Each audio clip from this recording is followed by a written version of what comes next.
Well, this machine is a story of neglect. I fixed it fine for him a year ago. Now he left it outside in the snow and the rain for a whole year after he used it and is complaining it won't start again. 5-horse Briggs side shaft. Let's see when it was made. Well, first problem is the top vented gas cap. I know there's going to be water in the gas, so I got to get that all out of there. Oh man, that gas smells like shit. That's what happens when you have the carburetor in the sun all summer long. It dries the gas out and makes it smell really crappy and get sticky. Now check the oil. Kind of low, it should be near the top. Check the compression. That feels normal. Well, now I'm going to check for spark and see how the spark plug's doing. Yeah, that's pretty good. Now the spark test.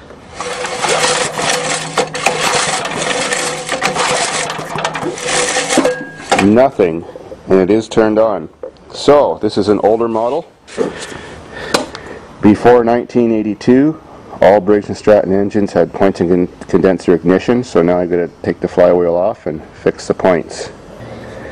Well, boys and girls, it makes no difference whatsoever that you sand and clean the flywheel to control the spark. It doesn't matter how much rust there is, the spark power is exactly the same, but this customer went to the trouble of doing that.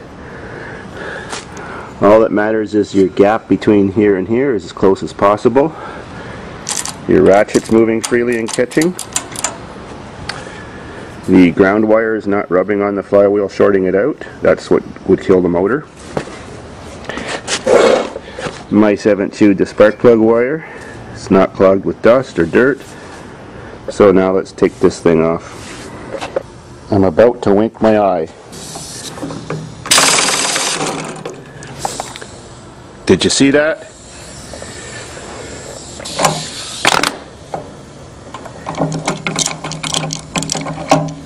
Simple as that. Key is good. Now I'll show you how to extract the flywheel. Time for extraction. One handy dandy pry bar, one cheap $20 air chisel with a point on it.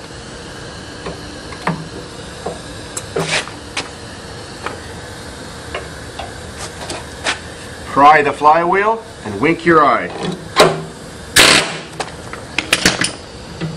It's off.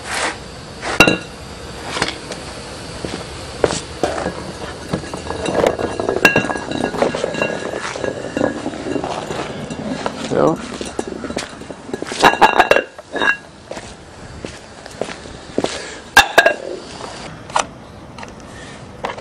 Notice there's a blob of silicone or something sealing where the wires go in. That's very important because when it rains, water gets into your cover and corrodes your points.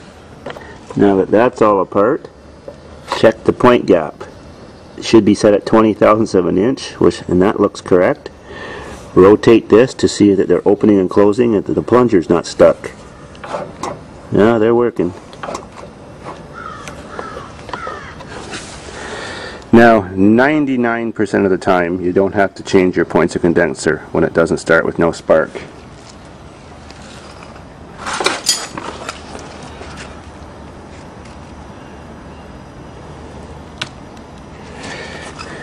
Well, how I do it is I tear off a little strip of black silicon carbide sandpaper. It's the hardest kind of sandpaper there is, and it comes in really fine grits up to like 1500. I like to use grit around number 320. Don't put your fingers on the sandpaper and put fingerprint oil on it, and never touch the gap with your fingerprints or any kind of dirt. I have my little strip. I pinch it over. Try not to touch the surface. And now I shove it in the point gap. I sand it back and forth over and over and over in that little gap. And then you can see the corrosion I've got on it already. Then while the gap is still open, I give it a blow. Rotate till it closes.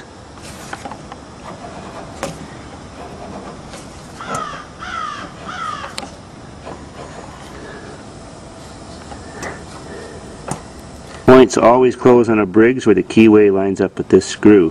When they're closed, rub the points together.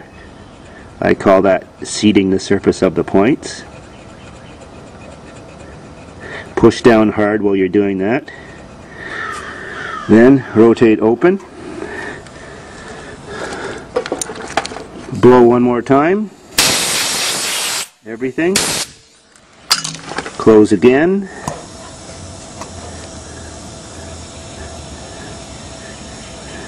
Rub it again. Open. Blow. And I bet you we've got spark. Put the key back in. Put the ratchet back on finger tight.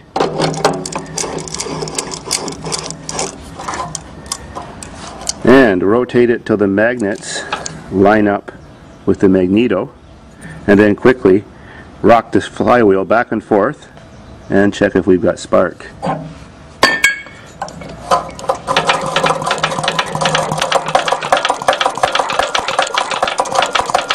And we do. Simple as that. That's all I'm doing. So now I'll just take that back off, seal up the cover again, and reassemble it. Now I gotta clean out the gas tank and carburetor. Now seal around where the wires are with the dab of silicone, and ready to put the flywheel on. Done like an empty beer. Now to blink and put it back on. Make sure you don't pinch your wire when you're putting the cover back on. Stick it in the right slot. This